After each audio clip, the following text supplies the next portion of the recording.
Thanks for sliding into the booth at the Millennial Diner podcast. Hey, it's Phil. I came to the diner a little early today, not to bask in the quiet of the diner before Jeff shows up, but to remind you of all the things. Follow us on social media to get the latest updates and shenanigans, and check out our merch available on TeePublic and the Dashery. Just search Millennial Diner Podcast, you'll find all the things. Executive producer Megan has created for you to consume. Well, not eat, like buy. Don't eat a shirt. Do check out all the t-shirts, sweatshirts, and stickers if you're feeling generous. Now I see Jeff entering the diner, so let's get this show started. Enjoy.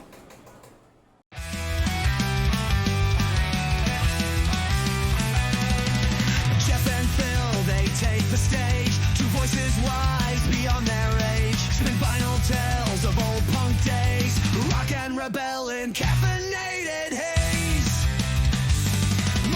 Welcome to the Millennial Diner podcast. This is Jeff. I'm here at the diner with Phil as per usual. We're just the two of us today. No guest. Nope. But don't worry, we got PUP. We're not talking about Pepper Jeff's dog. We're talking about Pup. Pup.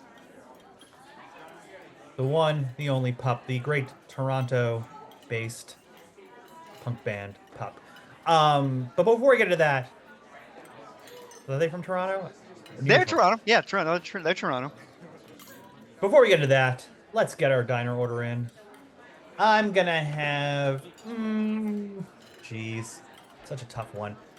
I'm just gonna have some green tea. That's it? Green tea? I'm not done yet. Oh, okay. Phew. All right. I was very sorry. I was very quick on that. I apologize. And French fries. Thank you. Okay, I will have rye toast, a little bit of butter, just a little, and black coffee. That sounds good. It does sound good, Phil. It does. It does. It does. It does. Can't have any of my fries. I can't. I wouldn't eat your fries anyway. That's just rude. I mean, if you want one, I guess we'll have one. Just one. Just Not one the fry. crispy. No, you can give me the if you're gonna throw a fry my way, you can give me the one you don't want, like that soggy, weird, like it's usually like a corkscrew one, the one that kind of just fell in with the other ones, right? It's not supposed to be there. That's Yo, the how one. does that happen? I have no idea, but I've always wondered that. How does that happen? Do you Because think? I always like that one fry. He was like, "Why are you here?" Or like you're like the one onion ring. Yeah, I mean, I get the one onion ring a little bit because I know they're making onion rings. But when the fry is different than the French fries that they actually sell, Normally have, right? Yeah. I think maybe we should take this podcast on the road and just go to a potato factory of some sort, see what happens, get to the bottom of it. Get to the bottom of the investigative journalism of the Millennial podcast. So they go to Idaho to check out the potato factories. Well, we don't have time for that because we got to talk about PUP. Once do again, PUP. we are doing an episode where we are ranking the albums of a beloved band, and we are going with PUP. PUP is a band who has only been in our lives for 12 years at this point. 12 years at this point. It's still relatively, considering how much we listen to the same albums for the last 30. It's kind of amazing we have a new band on here that's only been around for about 12 years. Yeah. Yeah. It just shows that we still have our finger on the pulse. You're damn right we do. That's right. That's right. We aren't just some middle-aged guys who don't know what's going on. No, we're middle-aged guys who do know what's going on. I'm Well, hip. I got the no. Riz. Let's do this. Maybe I don't. Actually, the best part about being middle-aged is not caring about what's going on. That's actually really accurate. I stopped caring. I don't care anymore. I got what I like, and if I find something new and enjoy it, I'm gonna head and do that too. Yeah, and we don't get like morbid about it just because No. life is passing us by every moment as we hurtle closer and closer to The inevitability. Yeah.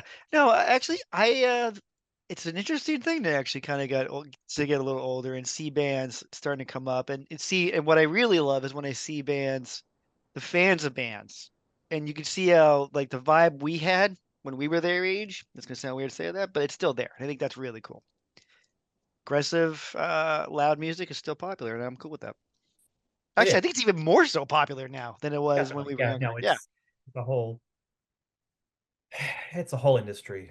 Anyway, So let's talk about Pup. Let's start with Pup's name. Can we start there? yeah, let's go with PUP's name. Well, Jeff, do you know what Pup's original name was? I do, Phil, but I want you to tell us. It's Topanga, Mm, named after Boy Meets World. yeah. Yeah. Yeah, Well, yeah. she was I an mean, inspiration to a generation. that's true, but I feel like it's really weird. I feel like Pup was far too young to have watched Boy Meets World, or were we just that old? I think it we are the probably the older ones who watched it, and they were the younger ones. I think that Boy Meets All World right. was beloved by a generation of about 10 years, you know. It was Mm, the 80s and 90s kids, or like the late 80s kids and 90s kids who mm. were really into Boy Meets World. The band referred to Topanga as their first middle school crush. There you go. Okay, So that makes sense. why not honor them, right? Honor them by naming the band. But then they decided, you know what? No, we're not going to do Topanga. So they changed their name to PUP, which is an acronym. For what, Phil? That's for the pathetic use of potential. Which is kind of interesting that as a kind of a theme that runs through all their albums. It really is. And it's funny that this is the most like self-depreciating band. And like lyrically, they just rip on themselves all the time. It's really funny. I mean that's why I kind of like them so much. Is they're just like they're very aware of who they are and they love to poke fun of it. Yeah, they are. Um, like what great banter there, Jeff. Yeah, they are. Okay, now let's go through the list. Sorry, Phil. I just haven't had my green tea yet, so. I just, we'll, we'll get you to wake up. And actually, it's funny. Little side note for the folks at home: you want to learn about how the sauce is made. We were initially going to do this album this band a little earlier, but then they put out a new album this year, so we actually had to pause the PUP review so that we could listen to the new album. So now we have the 2025 release about dogs. It's also um, here. Funny that a band named PUP puts out an album out, title with dogs in it. Who Will Look After Dogs is the album you're talking That about. Yeah, no, great, no, great it title. literally was we were set to record and I sent a panic text message to Phil saying, "Stop the presses." My favorite part of any Muppet That movie is the Muppets and the Cape. What is it? the great Muppet The Caper. Great Muppet Caper. Yeah, They are newspaper reporters, and they run in and they yell, "Stop the presses!" And they all stop the presses because that's usually how it goes. And they said, "I yeah. always wanted to say that." And then I worked that joke into a Flash episode, so I'm really proud of that. That is good. I'm glad you got that in there. That's really funny. Is that that's where you got that from, huh? All right. Which having worked in a newspaper, my earlier in my career, stopping the press is a big thing. Hmm? Like you were stopping the run of newspapers, so like it better be damn important. So when you just say I've always wanted to say that, you stop the presses for giggle. Just saying. Stop the presses. We got pup problems, and that's why we stopped it and we said we have to wait because we were going to record the album. We were recording Yep, the episode literally 5 days before the new album dropped. yep. So we're So like, we had to let's listen to the new album. And it's funny, all Jeff wrote, that's it. His text message, all he wrote was stop the presses, and then I had to really like for what reason? What are we doing? And then he had to explain it all to me. yeah, yeah, I'm not really good at communication. That's why, That's why we do a podcast. yeah, I'm So just there are 5 albums in the world of Pup. Again, we're going to stick to the studio albums, although I would love to add This Place Sucks Ass because that is just a great title. But we're not going to do it because that is just an EP. We're sticking to the full studio albums. So there are 5. well, we might as well get going, Phil. What's number Might as five? well. Number 5. Number 5 is the for me. It's the first one. Pup. Great cover. Just the teeth, silver teeth. Um, I have Pup at number 5. This is because it's funny how I think we keep saying this. It is a band figuring themselves out, and if I'm going to rank all the albums, that's where I'm going to put the first. I'm shocked, Phil. Shocked. Shocked, you say? Yeah, Why are you shocked? I don't know. Oh, okay, I don't know. I just feel like that is well. We'll talk about it. Talk about it when I get to it because okay. mine is not there. I am recency bias all the way on this one. Only listened to it once the first Yeah, time. yeah, dog. Who Will Look After the Dogs that came out about a week ago.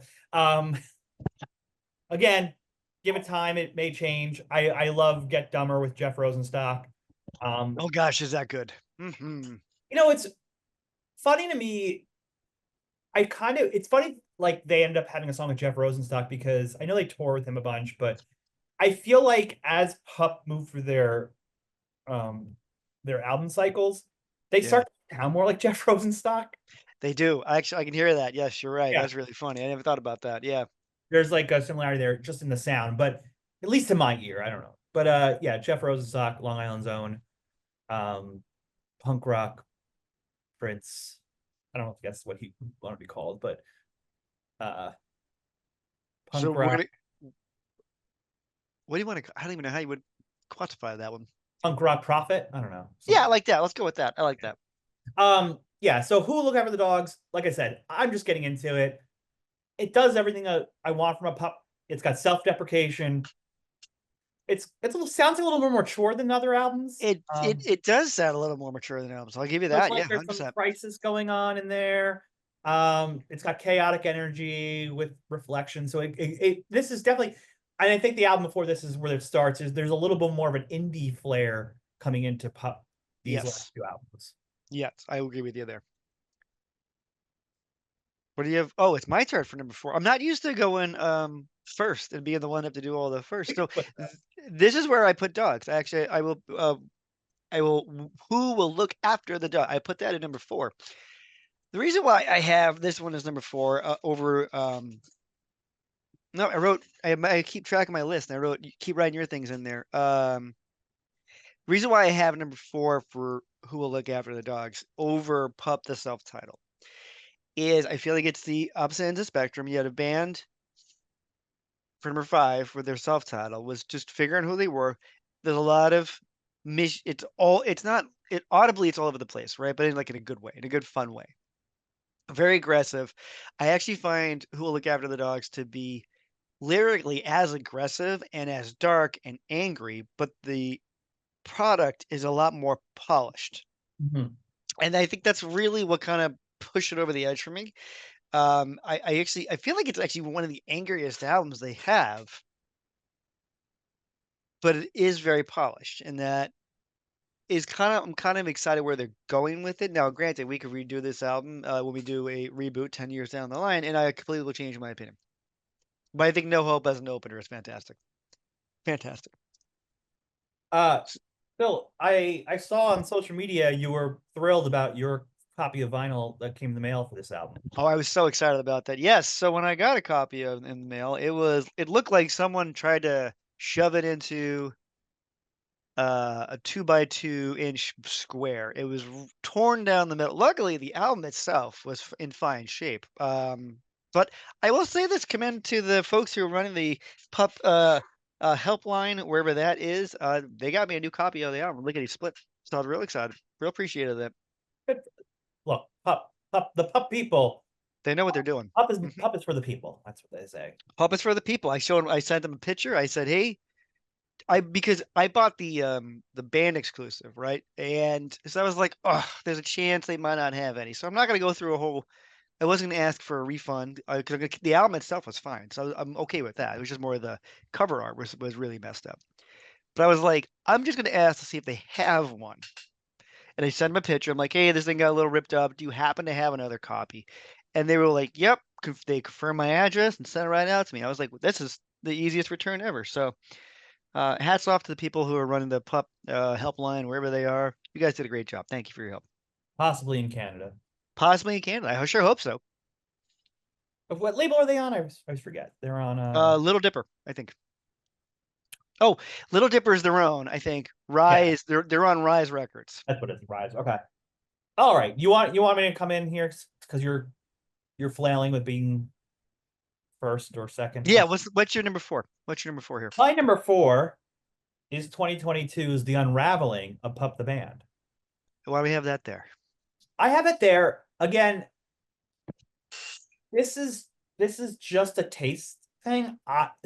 Something shifted here, and I'm still getting used to this new New shift. the new era of Pup, which I in my head it was like, oh, they went a little more indie, like just a little bit, like 15% more indie rock with it. But but I appreciate it because it's definitely an experimental punk rock band and punk rock They are. album. And I think also, again, we talked about before, the self-deprecation is to the next 100th degree on this album because that's like the whole point of it, right? Like they're It is. like deconstructing what it is that PUP is, about a band falling apart, and it's theatrical more than any of the other albums. It's completely it's a concept album is Yeah, what it is. It's one of the few punk rock concept albums. yeah. Yeah, they totally just lean into the whole thing. The artwork is incredible. Like I that the whole I love the package, album yeah. cover of this one. Mm-hmm. But yeah, I think it's great. I still feel like both this one and the newest one, I'm still kind of like soaking them in. I got you. Okay. Okay. We're all right, number three. It's very different from me. I'm usually the one who follows everything. But for number three, that is where I put The Dream Is Over. This is a fun album with probably one of my favorite covers they do, where it's the one with the couch is on fire and there's a person just nonchalantly reading the newspaper. This I love the opening track of what is it? If this tour doesn't kill you, I will. Yep. Their titles are astonishing to me. How well they put into titles. I love that. Again, I feel like they're building towards now. This was the second album, and I Yeah. feel like they're building toward something greater. And that's really about it. That's I got there. This is where the dream is over. Jeff, what do you have at number three? Well, number three is not The Dream Is Over. It is PUP, the self-titled 2013. Subtitle. Yep. Okay. Um, uh, I love this record. Um, I just love how raw and energetic it is. Um, they they come. It's like it's such an abrasive album, but at the same time a catchy album, which is a really hard thing Yeah.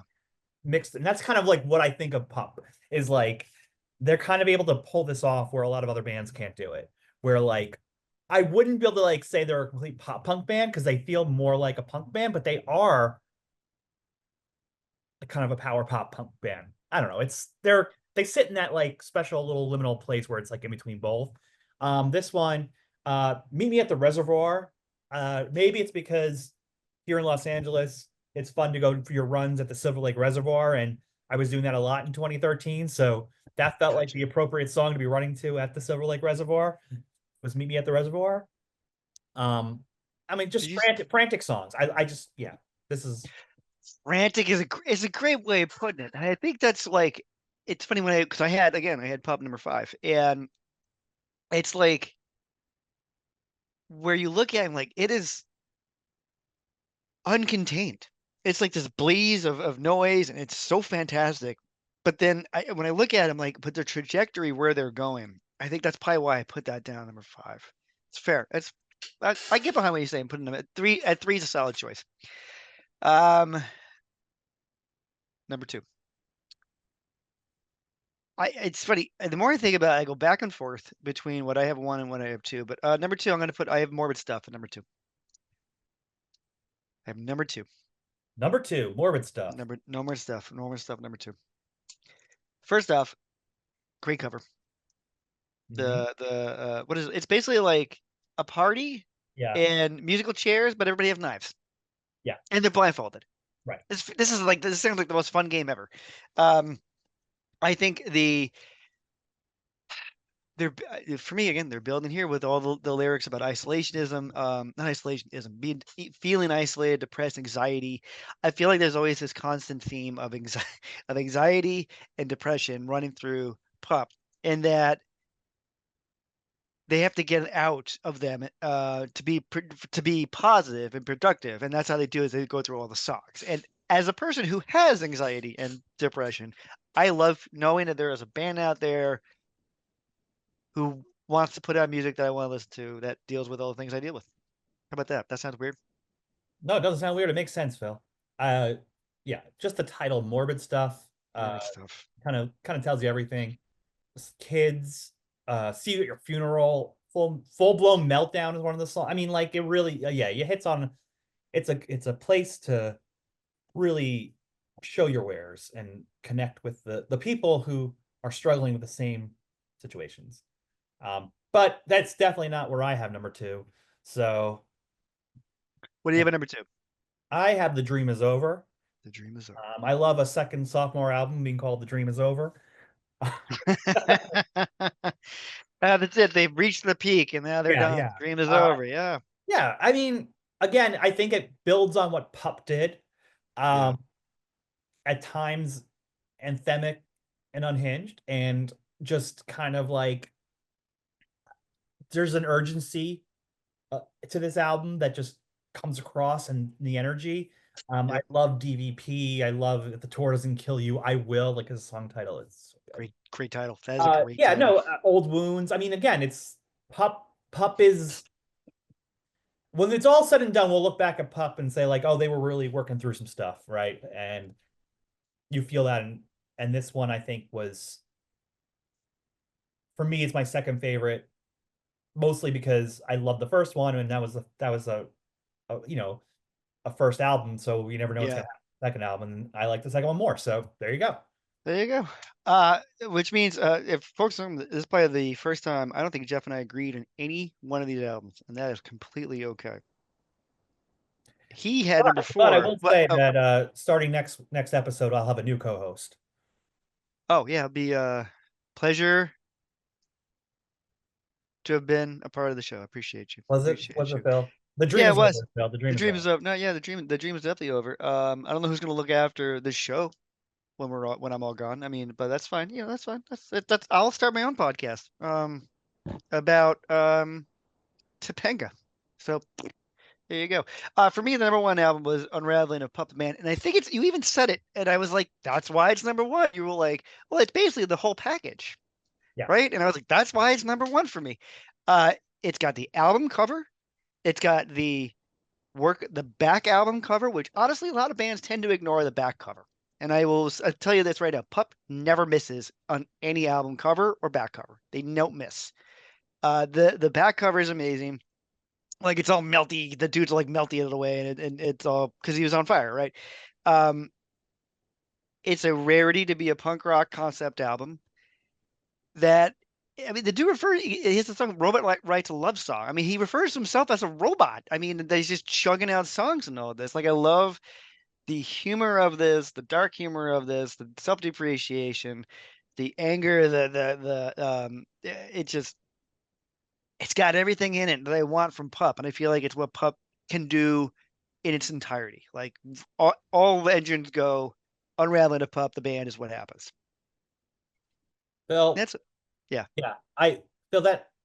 Bravo. Oh, thank you. Oh, thank Oh you. I no, really appreciate it. well spoken. I have actually changed my mind. The dream is not over. You're back next episode right here at the diner with me. Don't worry about that. I mean, I I'm not gonna change this to my number one yet, but talk to me in 10 years, the reboot. We'll see how it goes. the reboot. The reboot, it'll be very different show at that point. Yeah. Okay. So what do you have at number one then, sir? My number one for me is Morbid Stuff. And Morbid stuff. Fantastic. everything you had said about Morbid Stuff.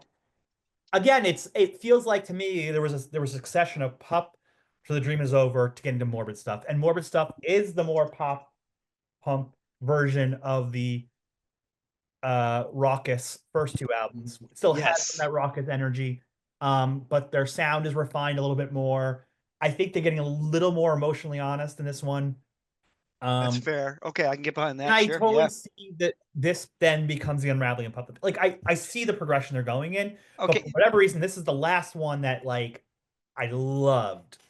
It is this. It's definitely a shift. All right. So Morbid stuff is like the last. So it's like the end of the first era and on to the second one, which I'm actually kind of curious if they're going to kind of go with Unraveling and then Who Will Look After the Dogs. If there's like a third album brewing that kind of makes like this weird trilogy thing.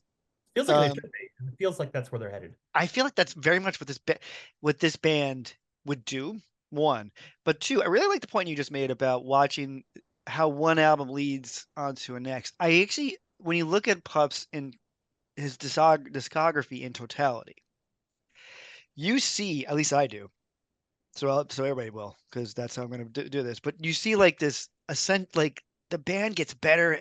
I think it's better and better and better, more refined and tuned to what they want to do. Like they know how to write one of their songs to get the story out, they get the feeling out. So I do think down the road, dogs may have a we may change our opinion on that, but I don't know at this point. We'll see.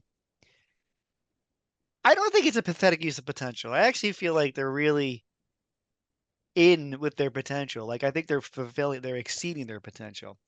I would think so, yeah. I mean, they've built a pretty strong career at this point. And really they're a band who they don't fit into the scenes as much as a lot of other bands, right? Like I No, yeah. like I definitely like yeah, they're definitely in kind of in that Joyce Manor, Jeff Rosenstock world a bit, but like they really kind of just um blaze their own trail, it feels like, in a lot of Yeah, ways. that you can't like shove them into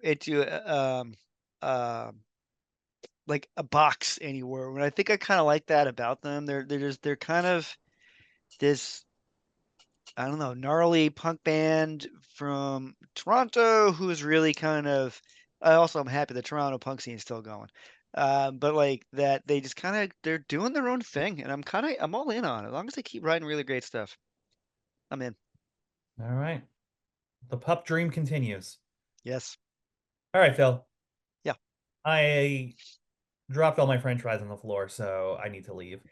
Okay. Before you do, let's say a quick thanks to Jacob for doing all of our music, and executive producer Megan for making all of our fun stickers, T-shirts, and all the things that you may purchase on either the Dashry or the T Public. Remember to follow us on social media, and if you're listening to us, hello, audibly, make sure you hit the follow or subscribe button, or if you're watching us on the let's say YouTube, hello with the wave, and again, make sure you hit the subscribe button so every time we have a new episode drop, you will be notified.